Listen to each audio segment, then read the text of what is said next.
In this video, I'm gonna be showing you how to hide Instagram app in Samsung phone. So all you have to need to hide your Instagram in your Samsung phone, first of all, go to your settings.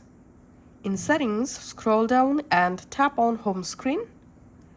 Under home screen settings, if you scroll down here, you will find hide apps on home and app screen option. Tap on that. Now from this app list, you have to find out Instagram and select Instagram. And we can see the Instagram app is now a hidden app. Tap on done. And then go back to your app library, and in app library you can't as you can see, I can't find the Instagram app because of it's a hidden app now. Also, if I search for Instagram, as you can see, Instagram is not showing. So that's how you can actually completely hide the Instagram app in Samsung phone. And to unhide the app again, you can just do the same steps. Thanks for watching.